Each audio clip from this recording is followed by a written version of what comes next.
Hi hello ನಮಸ್ತೆ welcome back my channel. ಯಾರೆಲ್ಲ ನನ್ನ ಚಾನಲ್ನ ಸಬ್ಸ್ಕ್ರೈಬ್ ಮಾಡ್ಕೊಳ್ಳದೆ ವಿಡಿಯೋ ನೋಡ್ತಾ ಇದ್ದೀರೋ ಪ್ಲೀಸ್ ಸಬ್ಸ್ಕ್ರೈಬ್ ಮಾಡಿಕೊಂಡು ವಿಡಿಯೋನ ಪೂರ್ತಿ ಕೊನೆವರೆಗೂ ಸ್ಕಿಪ್ ಮಾಡದೆ ನೋಡಿ. ಹಾಗೆ ಪಕ್ಕದಲ್ಲಿರೋ ಬೆಲ್ ಐಕನ್ನ ಕ್ಲಿಕ್ ಮಾಡಿ ಹಾಲ್ ಅಂತ ಸೆಲೆಕ್ಟ್ ಮಾಡ್ಕೊಳ್ಳಿ. ನಾನು ಯಾವುದೇ ವಿಡಿಯೋ ಅಪ್ಲೋಡ್ ಮಾಡಿದ್ರು ಫಸ್ಟ್ ನೋಟಿಫಿಕೇಷನ್ ನಿಮಗೆ ಬರುತ್ತೆ. ಬನ್ನಿ ಇವತ್ತಿನ ವಿಡಿಯೋ ಸ್ಟಾರ್ಟ್ ಮಾಡೋಣ.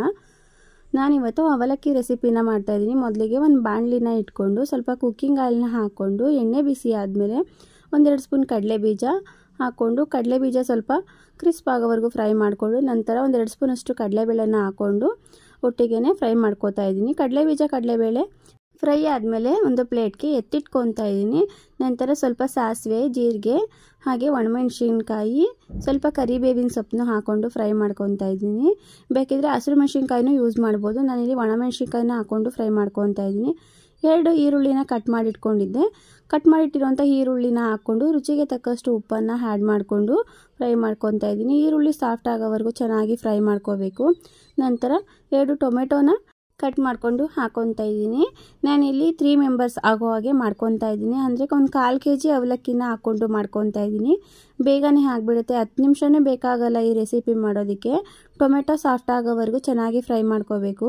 ಜಾಸ್ತಿ ಕ್ವಾಂಟಿಟಿನಲ್ಲಿ ಮಾಡ್ಕೊಳ್ಳೋದಾದರೆ ಸ್ವಲ್ಪ ಜಾಸ್ತಿ ಕ್ವಾಂಟಿಟಿನಲ್ಲಿ ಮಾಡ್ಕೊಳ್ಳೋದಾದರೆ ಸ್ವಲ್ಪ ಜಾಸ್ತಿ ಇಂಗ್ರೀಡಿಯೆಂಟ್ಸ್ಗಳನ್ನ ಹಾಕ್ಕೊಂಡು ಮಾಡ್ಕೊಳ್ಳಿ.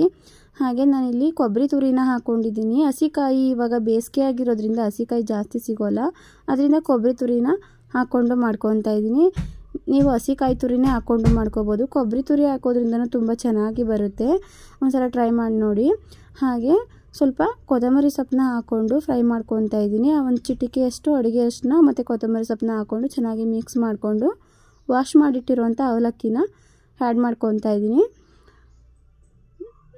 ನೀರೆಲ್ಲ ಚೆನ್ನಾಗಿ ಸೋಸ್ಕೊಂಡು ಹಾಕೋಬೇಕು, ಇಲ್ಲಾಂದರೆ ತುಂಬ ಮೆತ್ತಗಾಗ್ಬಿಡುತ್ತೆ ಅವಲಕ್ಕಿ, ಅಷ್ಟು ಟೇಸ್ಟ್ ಬರೋಲ್ಲ. 1-2 ಟೈಮು ವಾಶ್ ಮಾಡಿಕೊಂಡು ನೀರೆಲ್ಲ ಚೆನ್ನಾಗಿ ಸೋಸ್ಕೊಂಬಿಡಿ. ಇಲ್ಲಿ ನಾವು ಹಾಕ್ತೀವಲ್ವ ಒಗ್ಗರಣೆಗೆ ಎಲ್ಲ ಹಾಕಿರೋಂಥ ಮಸಾಲೆಗೆ ಅವಲಕ್ಕಿನ ಆ್ಯಡ್ ಮಾಡಿದ್ಮೇಲೆ ಇದು ಸ್ವಲ್ಪ ಚೆನ್ನಾಗಿ ಹರಳ್ಕೊಳ್ಳುತ್ತೆ, ಆವಾಗ ಚೆನ್ನಾಗಿರುತ್ತೆ. ನೀರಿನಲ್ಲಿ ಅವಲಕ್ಕಿನ ಚೆನ್ನಾಗಿ ನೆನೆಸ್ಬಿಟ್ರೆ ಅಷ್ಟು ಟೇಸ್ಟ್ ಇರೋಲ್ಲ ಅವಲಕ್ಕಿ. ಲಾಸ್ಟಕ್ಕೆ ಉಪ್ಪು ಖಾರ ಕರೆಕ್ಟಾಗಿದೆಯಾ ಇಲ್ವಾ ಅಂತ ಒಂದ್ಸಲ ಚೆಕ್ ಮಾಡಿಕೊಂಡು ಉಪ್ಪು ಕಮ್ಮಿ ಅನ್ನಿಸ್ತು ಸ್ವಲ್ಪ ಉಪ್ಪನ್ನು ಆ್ಯಡ್ ಮಾಡ್ಕೊತಾ ಇದ್ದೀನಿ. ಹಾಗೆ ಕಡಲೆಬೀಜ ಕಡಲೆಬೇಳೆ ಎತ್ತಿಟ್ಟಿದ್ನಲ್ವ ಅದನ್ನು ಕೂಡ ಆ್ಯಡ್ ಮಾಡ್ಕೊತಾ ಇದ್ದೀನಿ. ಈ ಥರ ಕಡಲೆಬೀಜ ಕಡಲೆಬೇಳೆ ಎತ್ತಿಟ್ಕೊಂಡು ಲಾಸ್ಟಿನಲ್ಲಿ ಆ್ಯಡ್ ಮಾಡ್ಕೊಳ್ಳೋದ್ರಿಂದ ಕಡಲೆಬೀಜದ ಕ್ರಿಸ್ಪ್ನೆಸ್ ಹಾಗೆ ಉಳ್ಕೊಂಡಿರುತ್ತೆ.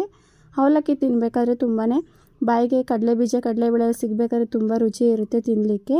ಒಂದು ಪ್ಲೇಟ್ನ ಮುಚ್ಚಿಟ್ಟು 1 ನಿಮಿಷ ಲೋ ಫ್ಲೇಮ್ನಲ್ಲಿ ಹಾಗೆ ಬಿಟ್ಟರೆ ತುಂಬ ಚೆನ್ನಾಗಿ ಉಪ್ಪು ಖಾರ ಎಲ್ಲ ಅವಲಕ್ಕಿಗೆ ಚೆನ್ನಾಗಿ ಹೊಂದ್ಕೊಂಡಿರುತ್ತೆ. ನಂತರ ಪ್ಲೇಟ್ನ ತೆಗೆದು ಚೆನ್ನಾಗಿ ಮಿಕ್ಸ್ ಮಾಡಿಕೊಂಡು ಒಂದು ಪ್ಲೇಟ್ಗೆ ಸರ್ವ್ ಮಾಡ್ಕೊತಾ ಇದ್ದೀನಿ. ನೋಡಿದ್ರಲ್ವ ಎಷ್ಟು ಈಸಿಯಾಗಿ ಅವಲಕ್ಕಿ ರೆಸಿಪಿ, 10 ನಿಮಿಷನೇ ಬೇಕಾಗಲ್ಲ ಈ ರೆಸಿಪಿ ಮಾಡೋದಕ್ಕೆ, ಬೇಗನೆ ರೆಡಿ ಆಗಿಬಿಡುತ್ತೆ. ಈ ಅವಲಕ್ಕಿ ರೆಸಿಪಿ ನಿಮಗೆ ಇಷ್ಟ ಆಗಿದೆ ಅನ್ಕೋತೀನಿ. ಇಷ್ಟ ಆಗಿದ್ರೆ please like, share, subscribe and thank you for watching.